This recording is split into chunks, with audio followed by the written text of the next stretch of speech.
சித்திரை திருவிழாவின் முக்கிய நிகழ்ச்சியாக மண்டுக முனிவருக்கு கள்ளழகர் சாப விமோச்சனம் அளிக்கும் நிகழ்வு வண்டியூர் அருகே உள்ள தேனூர் மண்டபத்தில் நடைபெற்று வருகிறது. கூடுதல் விவரங்களை செய்தியாளர் ஹரியிடம் கேட்கலாம்.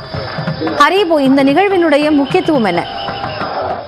காயத்ரி, அழகரின் மதுரை பயண நோக்கங்களில் ஒன்றான மண்டுக முனிவருக்கு சாப விமோசனம் அளிக்கும் நிகழ்வு என்பது வண்டியூர் அருகே இருக்கக்கூடிய தேனூர் மண்டபத்தில் தற்பொழுது நடைபெற இருக்கின்றது.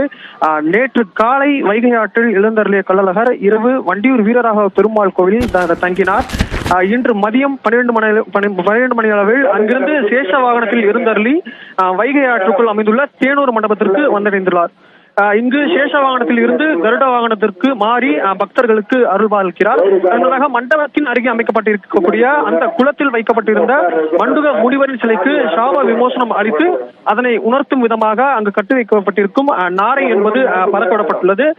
மண்டுக முனிவருக்கு சாப விமோசனம் அளிப்பதற்காக வண்டியூர் அருகில் உள்ள தேனூர் மண்டபத்திற்கும் ஸ்ரீவிழுத்தூரில் இருந்து ஆண்டாள் சூடி கொடுத்த மாலையை பெற்றுக் கொள்வதற்காக தல்லாகுளம் பெருமாள் கோயிலுக்கும் வருவதுதான் அழகரின் 5 நாள் பயண முக்கிய நோக்கம். இதில் ஆண்டாளின் மாலையை ஆற்றுக்குள் இறங்கும் முன் பெற்றுக்கொண்ட அழகர் இன்று மண்டுக முனிவருக்கும் சாப விமோசனம் அளித்து 2ஆம் நோக்கத்தையும் நிறைவு செய்கிறார்.